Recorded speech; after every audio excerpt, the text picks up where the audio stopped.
الحمد لله كفى وسلام على عباده الذين اصطفى أما بعد فأعوذ بالله من الشيطان الرجيم بسم الله الرحمن الرحيم وإذا جاءهم أمر من الأمن أو الخوف أذاعوا به ولو ردوه إلى الرسول وإلى أولي الأمر منهم لعلمه الذين يستنبطونه منهم وقال النبي صلى الله عليه وسلم من يرد الله به خيرا يفقهه في الدين صدق اللہ العظیم۔ آج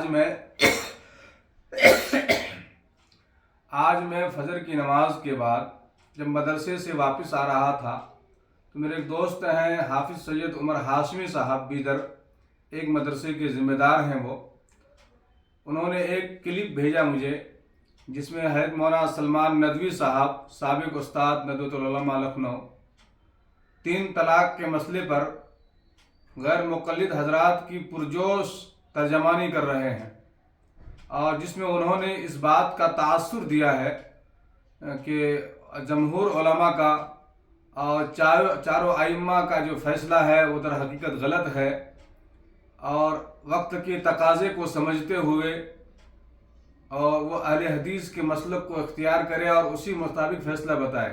اور اس میں ایک نام اور بھی ہے وحید الدین خان صاحب، جو کہ بعد میں اہل حدیث ہوئے اور جماعت اسلامی سے بھی منسلک رہے، پھر بعد میں وہ اس ڈگر پر گئے کہ ہمارے اکابر علماء نے ان کا نام لینا بھی گوارا نہیں کیا ہے۔ ان کے بعض تفردات ایسے ہیں جس سے اسلام کی مخالفت کی بو آتی ہے۔ ایسے حضرات کی تائیدات لے کر کے امت میں گمراہیاں پھیلانا تو دراصل یہ بہت بڑی کمی ہے ان کے اندر۔ اللہ تعالیٰ نے جب اتنی بڑی ذمہ داری ان کو دی کہ وہ ندوۃ العلماء کے استاد رہے، مسلم پرسنل لا بورڈ کے ممبر بھی رہے، اور اللہ نے عربی پر کافی عبور دیا ہے، لیکن نہیں معلوم چند سالوں سے انہیں کیا ہو گیا ہے۔ کبھی حضرت معاویہ پر کلام کرتے ہیں، کبھی یزید پر کلام کرتے ہیں، کبھی علماء دیوبند کو نشانہ بناتے ہیں، کبھی اکابر دیوبند کو نشانہ بناتے ہیں، اور وہ ہر بات میں یہ تاثر دینا چاہتے ہیں کہ میں جو کہتا ہوں وہی صحیح ہے۔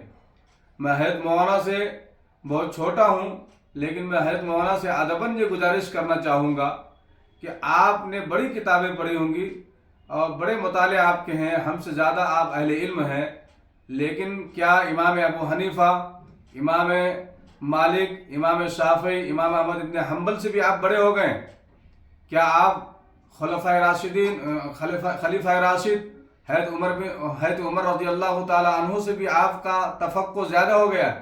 جبکہ اللہ کے نبی صلی اللہ علیہ وسلم نے فرمایا کہ میرے بعد اگر تم اختلاف دیکھو تو میرے خلیفہ راشدین کے طریقے کو اختیار کرنا۔ تو اور اللہ کے نبی نے فرمایا کہ میرے خلیفہ کا جو عمل ہوگا، خلیفہ راشد کا، وہ دراصل سنت ہوگا۔ تو اتنی بڑی بات اللہ کے نبی صلی اللہ علیہ وسلم نے کہی ہے، اور آپ حضرت عمر کی رائے کو کٹ کر رہے ہیں اور چاروں ائمہ کے رائے کو کٹ کر رہے ہیں، اور جس مسئلے پر صحابہ کا اور ائمہ مجتہدین کا اجماع ہو گیا ہے آپ اس اجماع کو توڑ رہے ہیں چند حضرات کے کہنے پر۔ اور آپ کو معلوم ہونا چاہیے مولانا محترم کہ اس مسئلے میں صرف 4 حضرات ایسے ہیں جنہوں نے اختلاف کیا ہے۔ ایک ہے حضرت مقاتل بن سلیمان اور طاؤس بن کیسان، حجاج، یہ لوگ ہیں 4 حضرات جنہوں نے اس مسئلے کی مخالفت کی ہے۔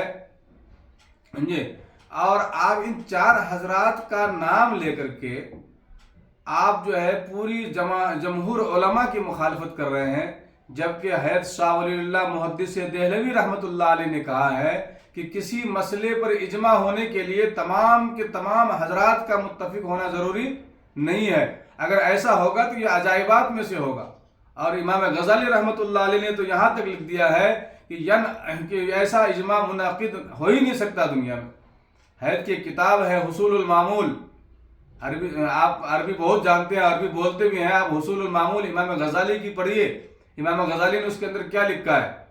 آپ جو چاہتے ہیں امت میں تفرقہ پیدا کرتے ہیں اور ایک متفق علیہ فیصلے کو آپ جو ہے چیلنج کر رہے ہیں، یہ بات آپ کے شان کے خلاف ہے۔ اس سے پہلے بھی آپ نے جو ہے اکابر کے خلاف اور مدرسے کے نہج کے خلاف اور جو درسی کتابیں ہیں اس کے خلاف بات کی تھی۔ راجستھان سے ایک مولانا ہے، چھوٹی سی عمر کے ہیں، عبدالاحد قاسمی صاحب، انہوں نے آپ کو جو ہے دعویٰ کیا مناظرے کا۔ آپ نے کہا کہ آپ میرے لائق نہیں ہیں۔ آپ کسی کو لائق سمجھتے نہیں ہیں، اور اگر کوئی آپ کے لائق ہے تو آپ اس کی بات ماننے کے لیے تیار نہیں ہے۔ یہ آپ کا جاہلانہ انداز آپ کی ہی کردار کو اور آپ ہی کے قد کو چھوٹا کرے گا، باقی کچھ نہیں ہوگا۔ آنے والے وقت میں آپ کے لیے بڑے مسائل کھڑے ہو سکتے ہیں کہ آپ جب بھی بات کرتے ہیں تو صرف اور صرف امت میں دراڑ پیدا کرنے کی بات کرتے ہیں، اور اتنی حجت کے ساتھ اور اتنی تکرار کے ساتھ آپ بات پیش کرتے ہیں۔ یہ طریقہ مجتہدین کا نہیں ہے، یہ طریقہ اہل علم کا نہیں ہے۔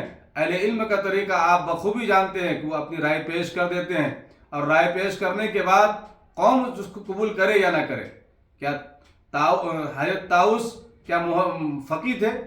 آپ کو معلوم ہونا چاہیے کہ اگر بات تفسیر کی آئے گی تو بات مفسر کی مانی جائے گی، اگر بات نحو کی آئے گی تو بات امام نحو کی مانی جائے گی، اگر بات تفقہ کی آئے گی تو فقہا کی بات مانی جائے گی۔ تو یہ حضرات تو اتنے بڑے فقیہ تو نہیں تھے کہ ان کی بات کو اس میں شامل کیا جائے۔ یہ امام اعظم ابو حنیفہ رحمۃ اللہ علیہ تو مجتہد مطلق تھے، امام شافعی، امام مالک، امام احمد بن حنبل یہ تو مجتہد مطلق ہیں۔ کیا ان کی رائے سے ان کی رائے فائق ہے؟ آپ چند اس باتوں کو، ظاہری باتوں کو لے کر کے اتنا بڑا ہنگامہ کھڑا کر دینا، عوام میں ایک میسیج دینا کہ میں حق پر ہوں، یہ غلط بات ہے۔ اور آپ جو ہے امام مسلم کی مسلم شریف پڑھیے، امام مسلم رحمۃ اللہ علیہ نے جہاں اس مسئلے کو چھیڑا ہے اور تفصیلی گفتگو کی ہے، اور تفصیلی گفتگو کرنے کے بعد امام مسلم رحمۃ اللہ علیہ کا بھی نظریہ یہی ہے کہ امت کو بچانے کا راستہ یہی ہے کہ جمہور علماء کی رائے پر عمل کی جائے۔